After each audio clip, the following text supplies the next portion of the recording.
Computer, confirm the current classification of the species. Human. Species human. Classification. Extremely dangerous predator. Threat level maximum.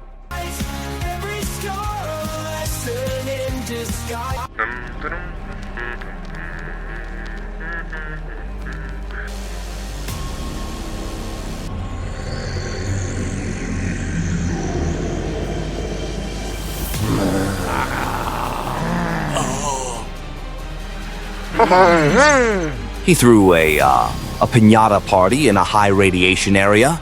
Kid, high five!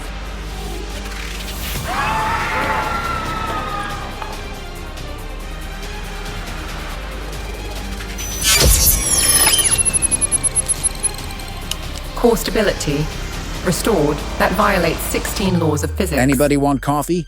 They say we have a different classification now.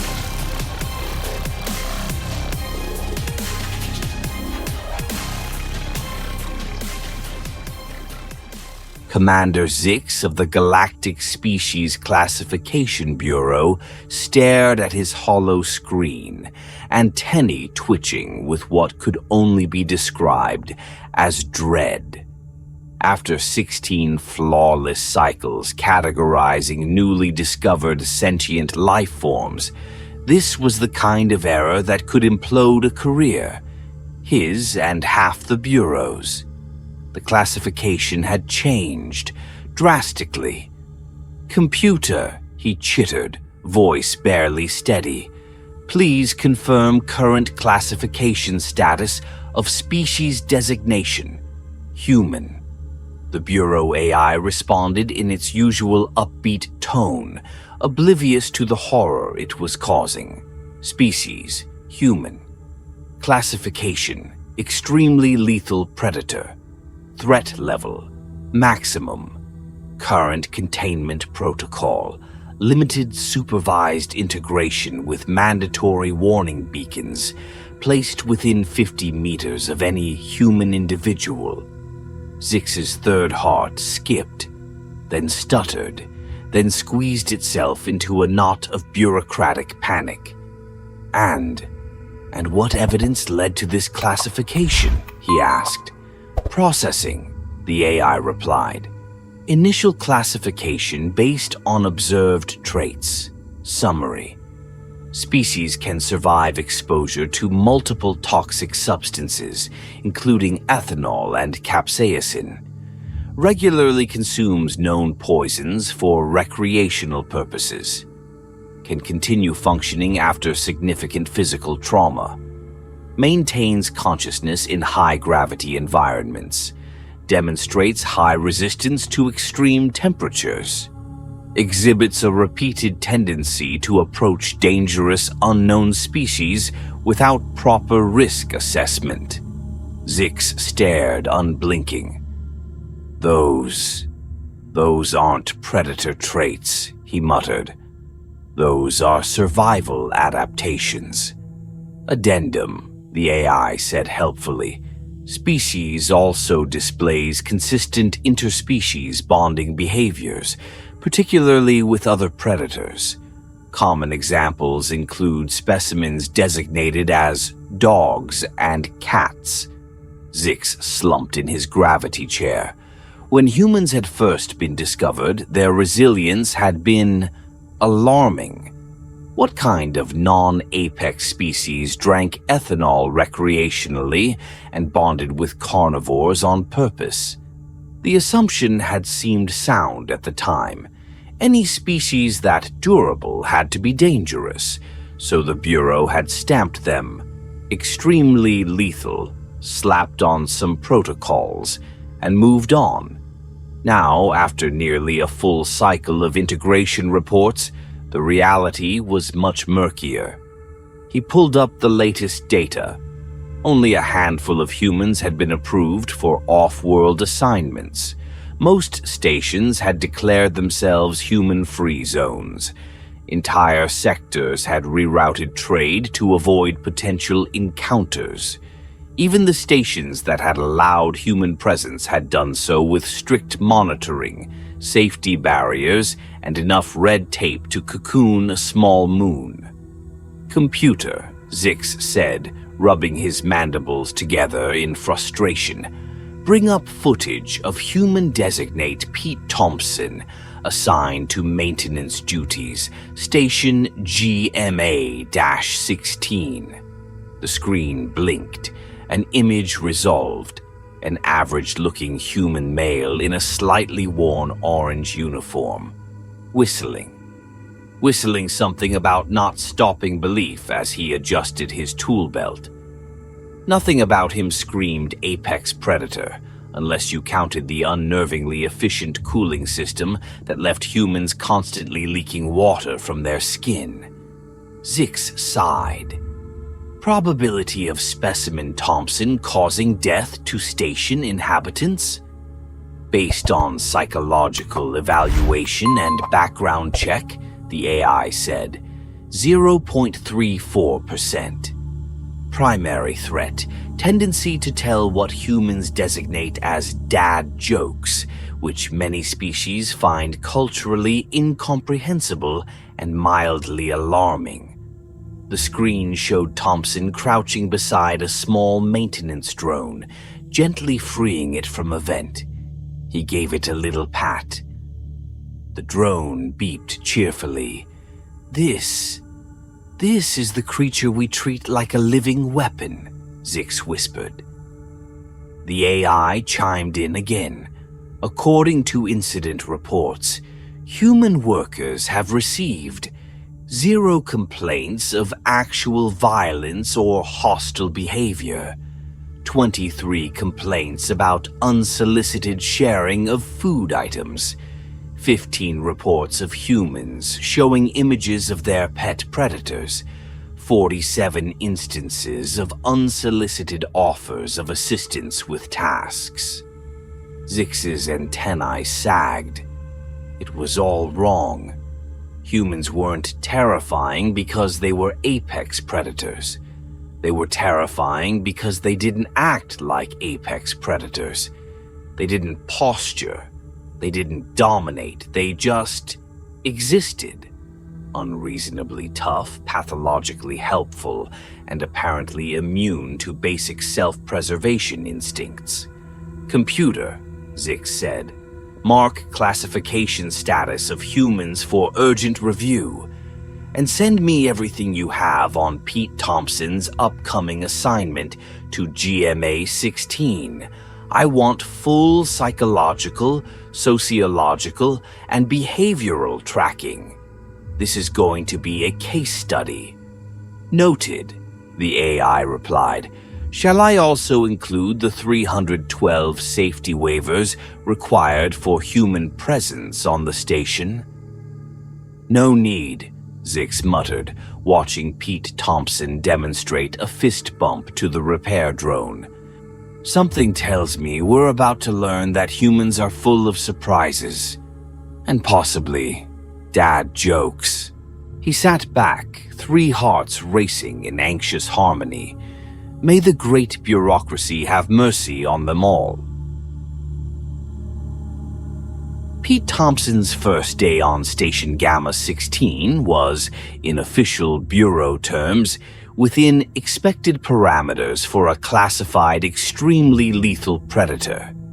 In practical terms, it was a disaster wrapped in awkwardness, stuffed into a lonely maintenance schedule. The internal sensors showed life signs across the station.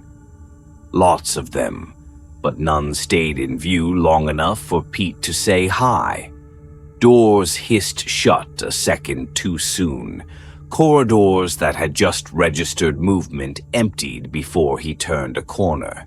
It wasn't just avoidance, it was strategic disappearance. "Hello?" Pete called into the empty hallway for the 5th time in an hour. "Just trying to fix stuff, not eat anybody. Promise." No response, just the low hum of life support and the high-pitched whirring of his only companion, a nervous monitoring drone that hovered behind him at exactly 49.9 meters, the mandatory observation distance. It looked like someone had handed a toaster the job of building a basketball and told it to be discreet about it. "So," Pete said, turning back as he walked, "you come here often?" The drone beeped, adjusted its distance, and floated back another few centimeters. Pete sighed.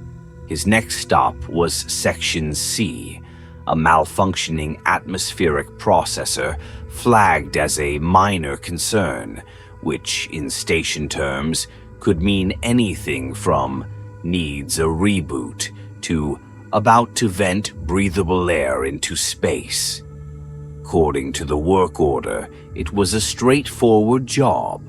Swap the quantum filter, recalibrate the gravity coils, and double-check the atmospheric seals. The kind of task Pete could do half asleep, which, considering the soul-crushing silence of his first 4 hours, was increasingly likely. As he approached, a high-pitched squeal echoed from down the corridor. A small alien emerged from the processor room, a curious hybrid of praying mantis and filing cabinet. 4 eyes, 6 limbs, nervous energy radiating off every segment of its exoskeleton. Upon seeing Pete, all 4 eyes went wide enough to reflect emergency lighting. "Hi there," Pete called, offering a friendly wave. "I'm here to fix the..." The alien made a sound like a startled dial-up modem and skittered backwards, producing a bureau-issued tablet with trembling claws. "Human designation Pete Thompson," it chittered, mandibles clicking in panic. "I am Junior Assistant Administrator Crix, assigned to document my repair work," Pete offered, still smiling. "Your rampage," Crix corrected. "I mean, your activities. For official purposes. Please maintain minimum safe distance of 50 meters. Pete glanced around. The corridor wasn't even 10 meters wide. That might make fixing the processor tricky. Before Crix could respond, the station's AI chimed in with a sharp, clinical tone. "Warning. Atmospheric containment breach detected in Section C. Area will be sealed in 30 seconds. A sharp bang sounded from the processor room, followed by the telltale hiss of air leaking into vacuum. Crix went pale, an impressive feat for someone naturally mint green.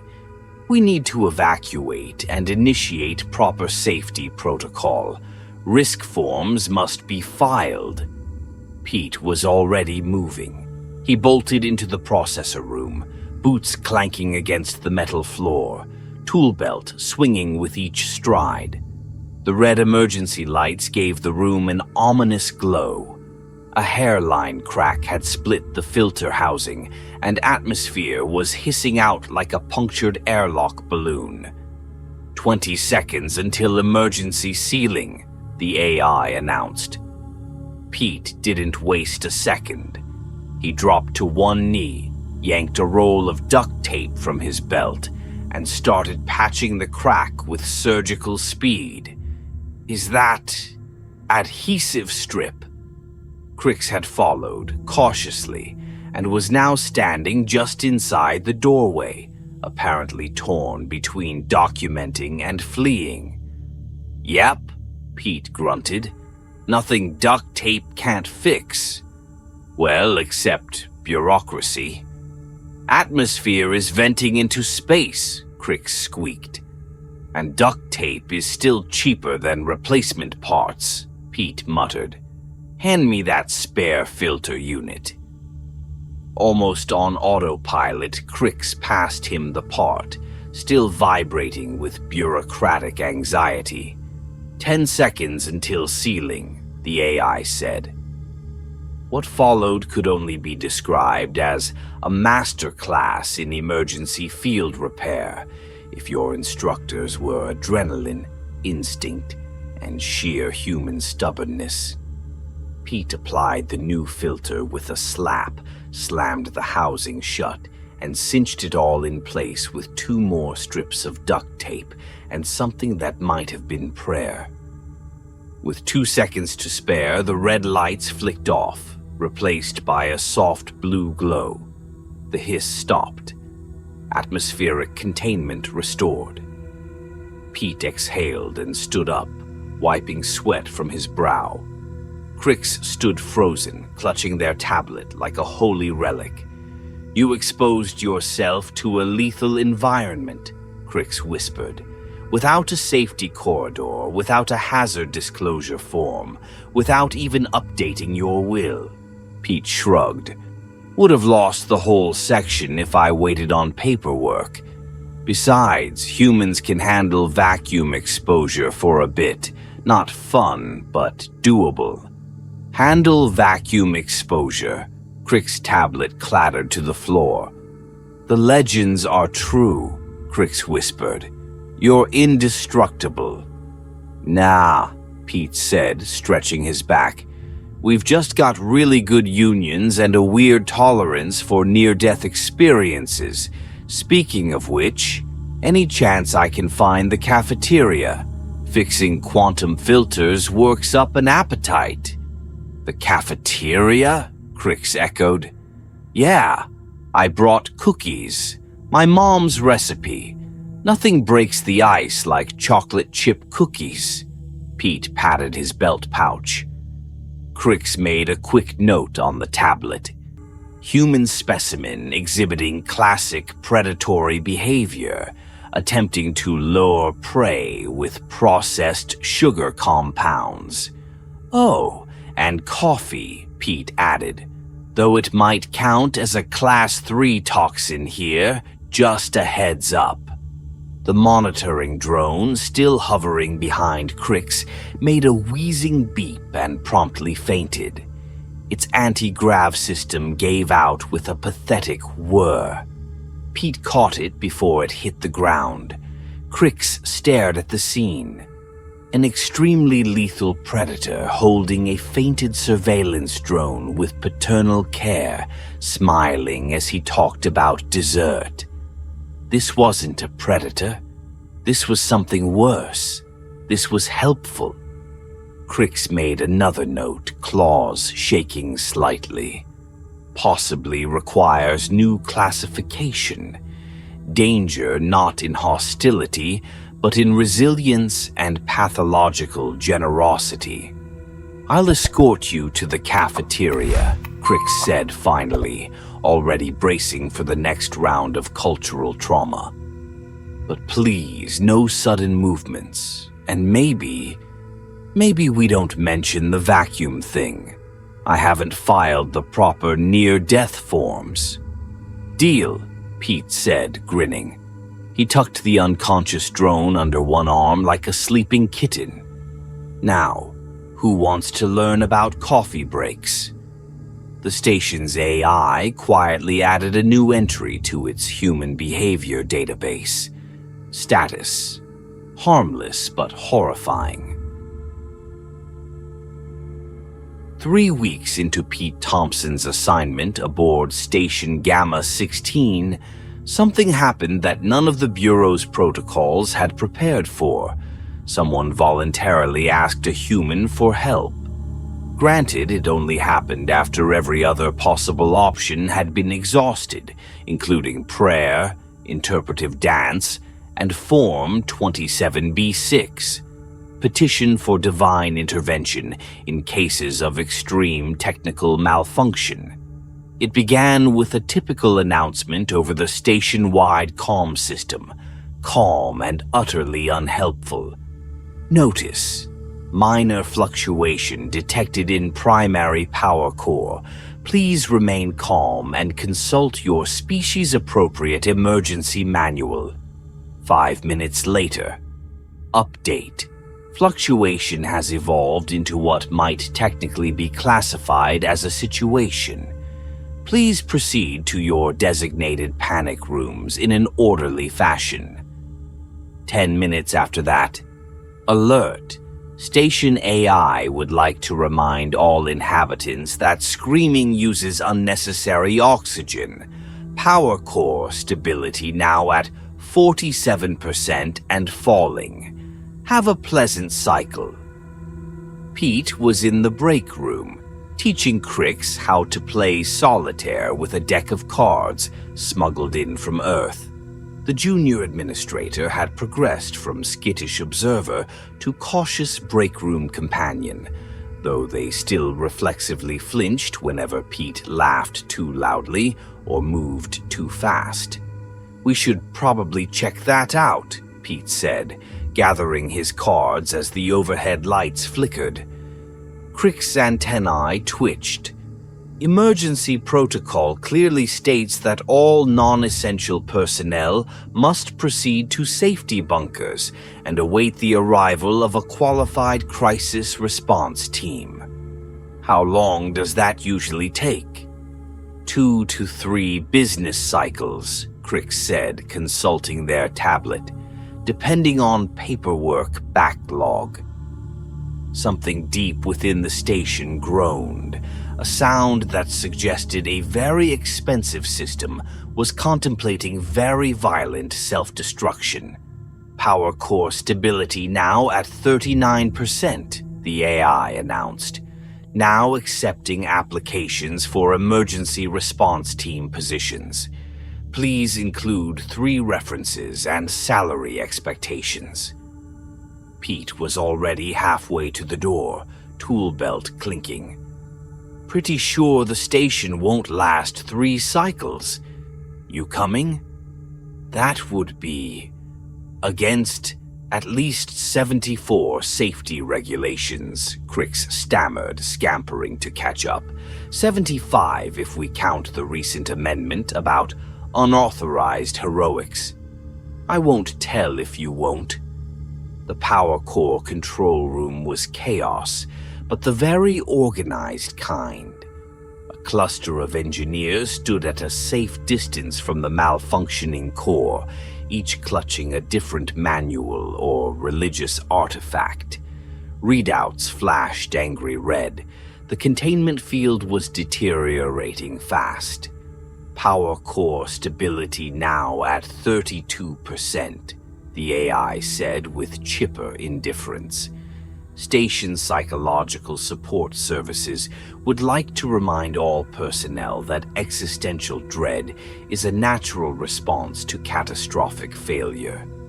The chief engineer, a bioluminescent being shaped like a vaguely hopeful tree, spotted Pete and visibly brightened, literally, glowing patches flaring to life. They said the human, they said. Perfect. You can survive radiation, correct? Pete hesitated. I mean, I'd prefer not to. And extreme temperatures. Within reason. And possible molecular disintegration? I draw the line at that one. The chief launched into a frantic explanation of cascading feedback loops, a corrupted regulation buffer, and a systems design flaw involving something called quantum sludge. The short version, the power core was unraveling, and nothing in the manuals worked. Have you tried turning it off and on again? Pete asked. The entire room fell silent. You can't do that, one engineer gasped. That's not in the manual. It would void the warranty, another protested. Think of the paperwork, a third wailed. Power core stability now at 25%, the AI noted, now accepting suggestions for station epitaphs. Pete sighed and pulled on his gloves. Okay, look, we've got 2 choices. Do everything by the book and definitely explode, or try something stupid that might work. Your call. The engineers huddled. There was much whispering and frantic page flipping. Finally, the chief turned. We are invoking Article 7, Subsection C of the Emergency Powers Act, which allows protocol suspension in the event of extinction-level scenarios, provided all survivors agree to mandatory trauma counseling. "Works for me," Pete said, cracking his knuckles. "Crix, I need an assistant." "Me?" Crix looked horrified. "I'm just a junior administrator. I'm not even certified past emergency level 2. This is clearly a level 87 situation." "Exactly. You don't know enough to tell me what's impossible. Here, hold these wires." The next 20 minutes were technically a repair operation. Realistically, it was Pete doing everything you're not supposed to do to a power core, while shouting things like, "Trust me, this probably won't explode," and "I've seen worse on a microwave." Crix, caught between panic and fascination, held tools, pressed buttons, and racked up more regulatory violations than they'd committed in their entire bureaucratic career. Pete bypassed safety systems, rerouted power through backup waste processors, and at one point used his own arm to complete a broken circuit. Because, as he explained mid-shock, humans are surprisingly good insulators if you squint at the science. Crix, still gripping a fistful of wires labeled "Caution," lethal, watched as Pete reached for the final connection point. "We need something conductive," Pete muttered, "but not radioactive." An engineer hesitantly offered what appeared to be a sandwich, wrapped in foil. Pete stripped off the foil and used it to bridge two contacts that, according to every manual, should never be connected under any circumstance. The humming stopped. The lights stabilized. The red readouts turned blue. Power core stability at 97% and rising, the AI announced, sounding almost disappointed. Crisis averted. Canceling epitaph contest. First place would have gone to "Here lies Gamma 16. They followed all proper procedures until the end." The engineers stared in silence. One flipped through a manual in disbelief. Another poked at the sandwich foil bridge with a stick. "I think," the chief said slowly, "we may need to revise some of our emergency protocols." "Maybe add a section about foil," someone suggested. Crix, still clutching exposed wires and now smelling faintly singed, looked down at their tablet. The incident log was a disaster. Over 30 violated safety standards, 2 emergency override codes used without clearance, and 1 instance of direct human-to-core circuit completion. "Do I file this under unauthorized emergency response?" Crix asked. "Or miraculous intervention by potentially lethal species?" "How about Tuesday?" Pete said, dusting off his hands. "Now, who's up for coffee? Fixing power cores always makes me thirsty." The AI made a new note in its human behavior database. Species exhibits deeply concerning tendency to treat near-death experiences as casual social opportunities. Crix glanced at their singed notes, the humming core, and the human who had just saved them all with duct tape, sandwich foil, and zero respect for rules. They realized, with no small amount of horror, that Pete Thompson's logic was starting to make sense. The worst part? It was working. The chamber was silent, but not still. The kind of silence thick with tension, humming beneath the surface like a containment field just shy of failing. Commander Zix stood in the center, posture stiff, mandibles clenched in a way that would not be mentioned in the minutes. All 6 of his legs were locked in the bureaucratic equivalent of bracing for impact. Above him, a massive hollow screen hovered, rotating slowly through footage, graphs, and incident reports. At the center of it all was one name: human specimen Pete Thompson. The visuals were equal parts baffling and horrifying. Medical scans showing biological functions no species should survive. Footage of Pete casually repairing critical systems mid-radiation leak. A paused frame of him offering cookies to a fire suppression drone that had recently tried to extinguish him. Behind Zix, the Galactic Classification Council sat in judgment. 17 representatives of the galaxy's most advanced species, each chosen for their unshakable logic and inability to feel anything even vaguely resembling whimsy. Except today, their expressions were cracked with confusion, disbelief, and more than a little dread.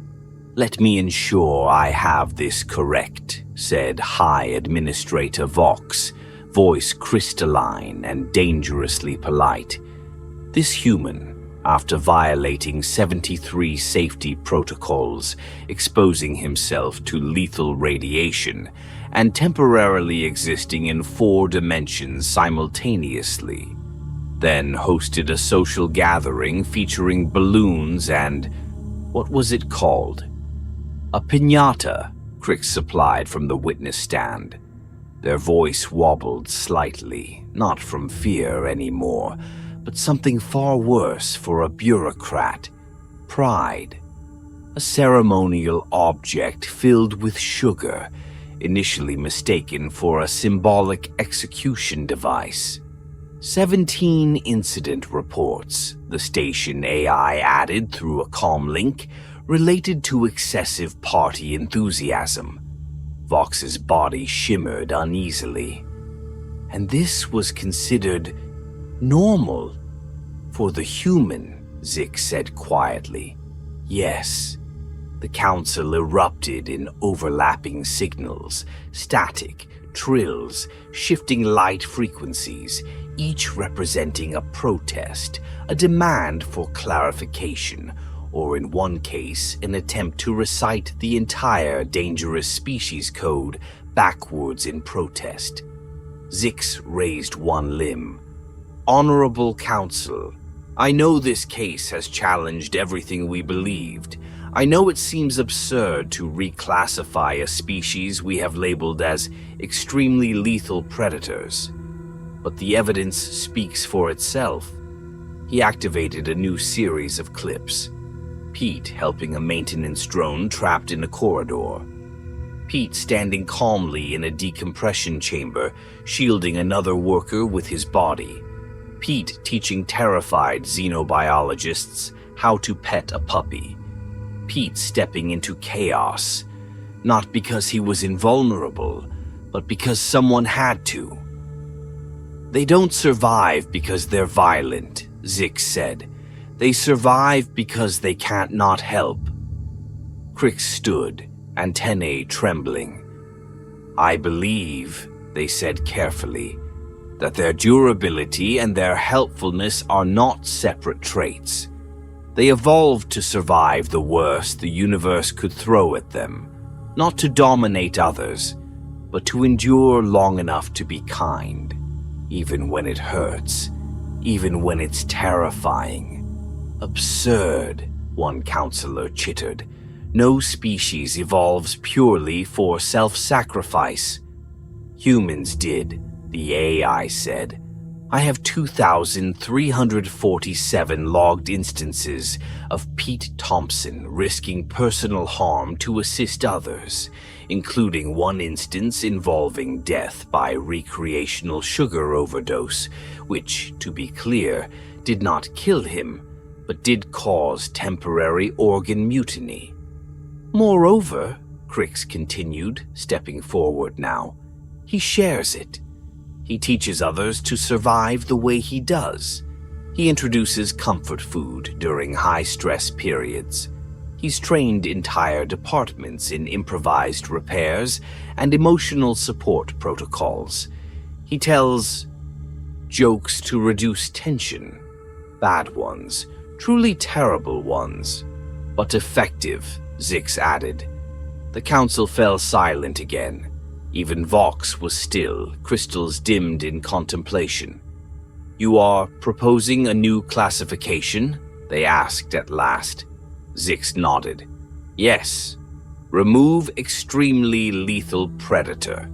Replace with extremely helpful survivalist, with a subcategory for alarmingly friendly, and a cautionary note about their humor."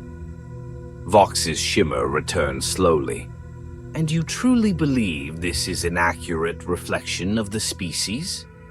"I believe," Crix said, "that we've been trying to understand humans using the wrong lens.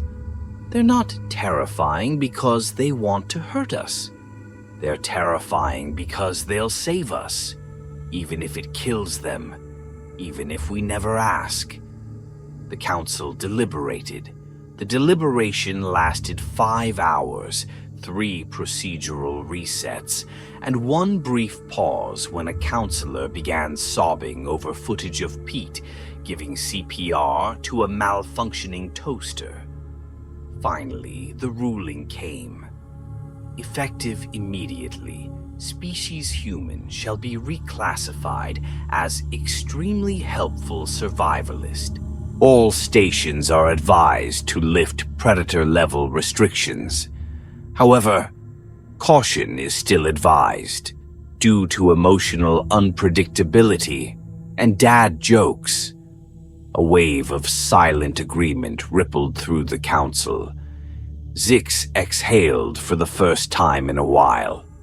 Far away, back on Station Gamma 16, Pete Thompson was teaching a group of curious maintenance drones how to make s'mores.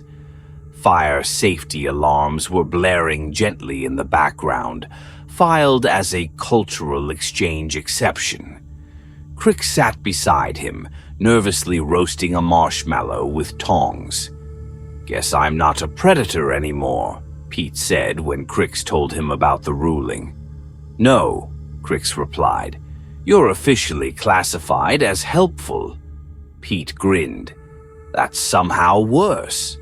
"Also," Crix added, "there's a new form you have to fill out every time you initiate aggressive friendliness.